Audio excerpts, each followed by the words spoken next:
Olá pessoal, tudo bem com vocês? Vamos então dando continuidade à nossa disciplina de Química Orgânica e hoje a gente vai falar um pouquinho sobre a competição entre reações de substituição e eliminação, certo? Nós já vimos isoladamente a competição entre substituição nucleofílica de primeira e segunda ordem e eliminação de primeira e segunda ordem também, elas competindo entre elas, tá? Mas hoje a gente vai ver a competição entre a substituição e a eliminação, correto? Leitura complementar para essa aula, capítulo 11 do Paulo Bruce, páginas 416 a 420. Bom, pessoal, os aletos de alquila, como nós vimos até aqui, eles podem sofrer reações de substituição nucleofílica de primeira e segunda ordem e também reações de eliminação de primeira e segunda ordem. Como todo aleto de alquila pode sofrer essas reações, a depender da estrutura desse aleto de alquila, as condições reacionais também podem favorecer um desses mecanismos, certo? O primeiro fator que a gente pode aqui discriminar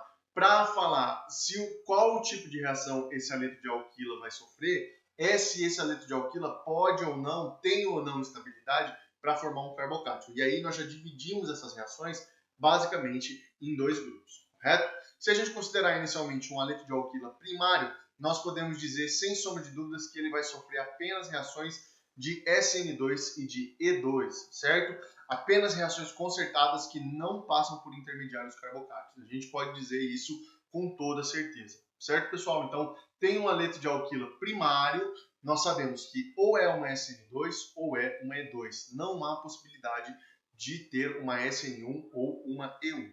Quando nós temos um aleto de alquila secundário, aí nós podemos ter todos os mecanismos.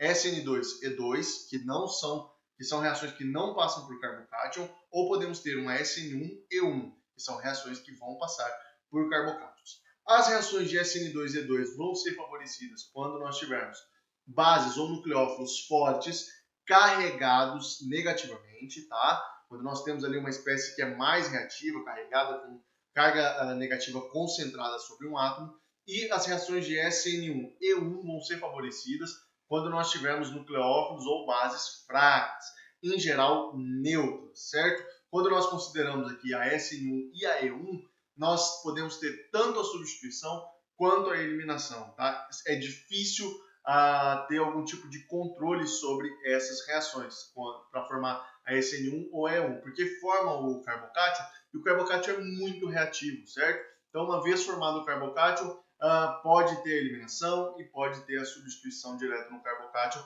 Isso acaba sendo bastante difícil de controlar. Quando nós temos aletos de alquila terciário, eles podem sofrer E2, tá? Porque, por exemplo, nós podemos ter assim, ó, um aleto como esse, ó, um bromo, uma terbutila e aqui tem um hidrogênio, certo?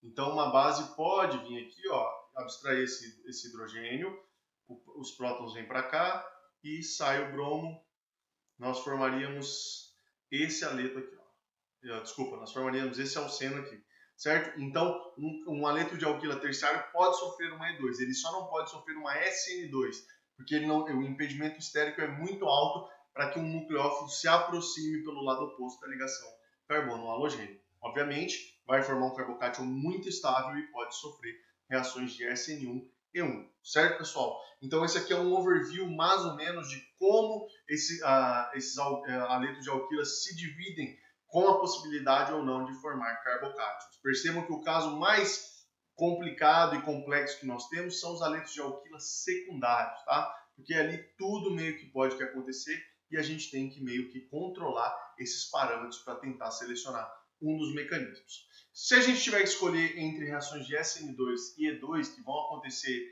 as de SN2 em aletos primários e secundários e a de E2 em todos os tipos de aletos, a gente tem que considerar algumas coisas aí para tentar prever quais os mecanismos vão ser selecionados, certo? Quando a gente tem essa competição, a espécie carregada negativamente pode atuar como nucleófilo ou como uma base, por essa razão a gente vai ter uma competição, né? Então pode ser uma SN2, ataca o centro eletrofílico e formaria aqui um álcool, por exemplo, ou abstrai esse próton no carbono beta e nós teríamos a formação de um alceno.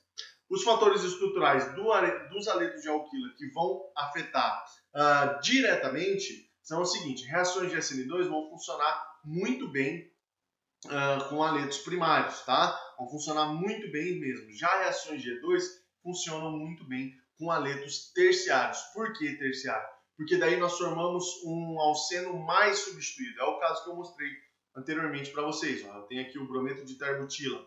Se eu faço uma E2 nesse hidrogênio aqui, ó, vou colocar uma base qualquer, tá?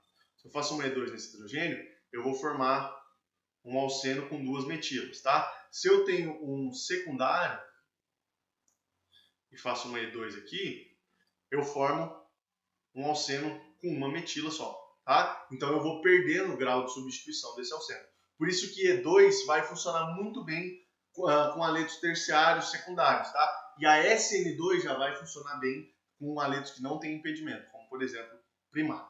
Certo, pessoal? Ao considerar aletos de alquila primário, nós temos ainda algumas subdivisões, que são elas. Se nós tivermos um aleto de alquila primário que não possui nenhum impedimento estérico, então, por exemplo, ele é um alcano linear, assim, sem nenhuma ramificação, sem nada, a SN2 é favorecida sem sombra de dúvida, tá? Então, se a gente coloca lá um íon metóxido, por exemplo, ele vai vir atacar esse carbono aqui e vai fazer um SN2, formar um éter e acabou. Bem pouquinho da eliminação, tá? Bem pouquinho. Se nós começamos a impedir esse aleto primário, então perceba, esse carbono continua sendo primário, mas agora ele se liga já a um grupo um pouquinho mais volumoso. O que vai acontecer? A tendência é que a E2 seja favorecida, tá? A E2 começa a querer ser favorecida, por quê? Porque daí nós já temos a formação, nesse caso aqui, ó, nós já formamos um alceno secundário, tá? Tem um impedimento estérico, que já vai dificultar um pouquinho mais a aproximação do grupo metóxido, tá? Mas ainda aí nós já formamos um alceno com dois substituintes, o que já traz certa estabilidade para esses alcenos. E aí as E2 acabam sendo favorecidas. Se a espécie carregada negativamente, né, a base ou o nucleófilo, foi impedida, se ela for muito volumosa, isso a gente viu lá nas reações de SN2, tá? Quando a gente viu os fatores que influenciavam. Se ela for muito volumosa, vai favorecer a E2. Então, é um jeito de contornar. Se eu tenho um aleto primário, ó, perceba, esse aleto é primário, ele não tem nenhum substituinte, e eu quero fazer uma eliminação nele, para fazer uma dupla terminal, eu vou ter que usar uma base bem volumosa, bastante volumosa, porque isso vai impedir o ataque nucleofílico. Lembra, né? O volume da base é uma das coisas que afetam o SN2. Então, se a gente impedir essa base, fazer uma base bem grande, nós impedimos a SN2 e favorecemos a E2, tá? A formação do alceno. Quando nós temos aletos de alquila secundário, o que vai determinar o caminho reacional, o mecanismo, vai ser a força e o volume do nucleófilo ou da base, tá? Percebam, nos dois casos nós temos nucleófilos carregados. Aqui é o íon acetato e aqui é o íon etóxico, certo? Nos dois casos. Se eu tenho um nucleófilo que é carregado, ele vai ser um nucleófilo forte, mas ele é carregado. Mas, por exemplo, nesse caso, ele tem uma ressonância que vai diminuir um pouco a reatividade dele. Essa ressonância vai estabilizar o íon acetato, tá? Vai diminuir um pouquinho, já vai se tornar um nucleófilo um pouquinho mais fraco. E aí, uma SN2 vai ser favorecida, porque ele não vai ter força suficiente, ó, para vir e tirar um desses prótons, tá? Para formar um alceno. E aí a gente vai ter 100% do produto de SN2, de substituição.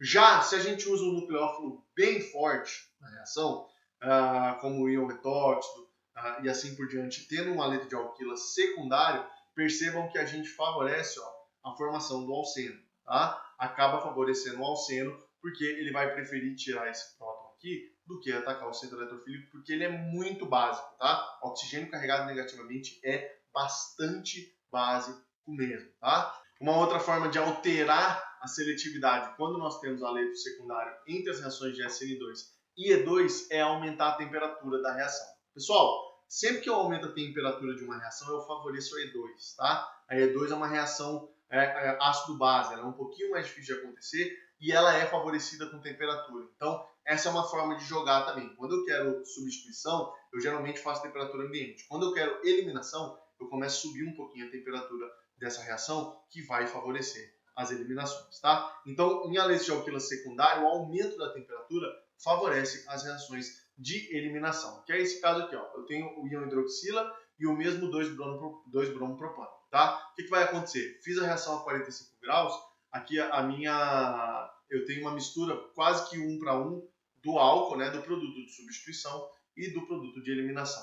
Aumentei para 100 graus a temperatura da reação, perceba, eu passo para 71%, né? Então eu dou um salto aqui de quase 20 pontos percentuais no meu rendimento. Por quê?